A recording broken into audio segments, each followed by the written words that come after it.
Hello guys, welcome to a very chill day in my life. ಇವತ್ತು ಏನು ಕೆಲಸ ಮಾಡೋದಿಲ್ಲ, ಅದೇ ಒಂದು ಖುಷಿ. And it's going to be a very calm and fresh day. ಅದಕ್ಕೆ ಸ್ಕಿನ್ ಕೇರ್ ಅಂತೂ ಆಗಿದೆ, ಇವಾಗ ಬಾಡಿ ಕೇರ್ ಮಾಡ್ಬೇಕಲ್ವಾ.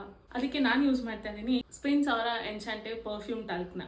ಸ್ಪಿನ್ಸ್ ಅವರ ಈ ಟಾಲ್ಕ್ ಪೌಡರ್ ಯೂಸ್ ಮಾಡೋದ್ರಿಂದ ನಮ್ಮ ಬಾಡಿ ಆರ್ಡರ್ನ ಅವಾಯ್ಡ್ ಮಾಡಬಹುದು. ಹಾಗೆ ಲಾಂಗ್ ಲಾಸ್ಟಿಂಗ್ ಫ್ರೇಗ್ರೆನ್ಸ್ ಇಂದ ನಾವು through out the day fresh ಆಗಿರ್ಬೋದು. ಇದರಲ್ಲೇ 2 ಡಿಫ್ರೆಂಟ್ ವೇರಿಯಂಟ್ಸ್ ಇರುತ್ತೆ. ಇವತ್ತು ನಾನು ಒನ್ ಆಫ್ ದ ವೇರಿಯಂಟ್ ನ ಟ್ರೈ ಮಾಡ್ತಾ ಇದ್ದೀನಿ. ಹಾಗೆ ಸ್ಪಿನ್ಸ್ ಅವರ ಟಾಲ್ಕ್ ಪೌಡರ್ ನಲ್ಲಿ by one get one offers ಕೂಡ ನಡೀತಾ ಇದೆ. ಎಕ್ಸಾಟಿಕ್ ಪರ್ಫ್ಯೂಮ್ನರೀಸ್ ಇಂದ ಈ ಒಂದು ಫ್ಲೋರಲ್ ಫ್ರೇಗ್ರೆನ್ಸ್ ನ ಸೋರ್ಸ್ ಮಾಡಿದ್ದಾರೆ, ಅದಕ್ಕೆ ಇಷ್ಟು ಫ್ರೆಶ್ ಫೀಲ್ ಆಗುತ್ತೆ. ಸಿಂಪಲ್ ಆಗಿ ಪೂಜೆ ಮಾಡಿ ಮುಗಿಸಿದಾಯ್ತು. ಇವಾಗ ಬ್ರೇಕ್ಫಾಸ್ಟ್ ಮಾಡಕ್ ಹೋಗೋಣ. ಬ್ರೇಕ್ಫಾಸ್ಟ್ ಅನ್ನಕ್ಕಾಗಲ್ಲ, ಯಾಕಂದ್ರೆ ಜಾಸ್ತಿ ಟೈಮ್ ಆಗೋಗ್ಬಿಟ್ಟಿದೆ. ಬ್ರಂಚ್ ಅನ್ಕೊಳ್ಳೋಣ, ಬ್ರಂಚ್ ಮಾಡಕ್ ಹೋಗೋಣ. ಯಾಕೆ ಹಿಂಗೆ ತಟ್ಟೆ ಇಟ್ಕೊಂಡು ಕಾಯ್ತಾ ಇದ್ದಾಳೆ ಅಂತನಾ? ಅಮ್ಮ ದೋಸೆ ಮಾಡ್ತಾ ಇದ್ದಾರೆ, ಅದಕ್ಕೆ ವೆಯ್ಟ್ ಮಾಡ್ತಾ ಇದ್ದೀನಿ. ಇವಾಗ ದೋಸೆ ತಿಂತ ನನ್ನ ಫೇವ್ರೆಟ್ ಟಿವಿ ಶೋನ ನೋಡ್ತಾ ಈ ದಿನನ ಹಿಂಗೆ ಕಳಿತೀನಿ.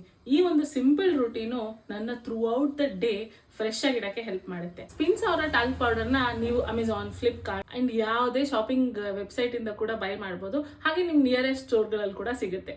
ಬಟ್ ನಿಮ್ಗೆ ಈಸಿ ಆಗಲಿ ಅಂತ ನಾನು ಟ್ಯಾಗ್ ಪ್ರಾಡಕ್ಟ್ಸ್ ಅಲ್ಲಿ ಟ್ಯಾಗ್ ಮಾಡಿರ್ತೀನಿ. ಚೆಕ್ಔಟ್ ಮಾಡೋದು ಮರಿಬೇಡಿ. ಬಾಯ್.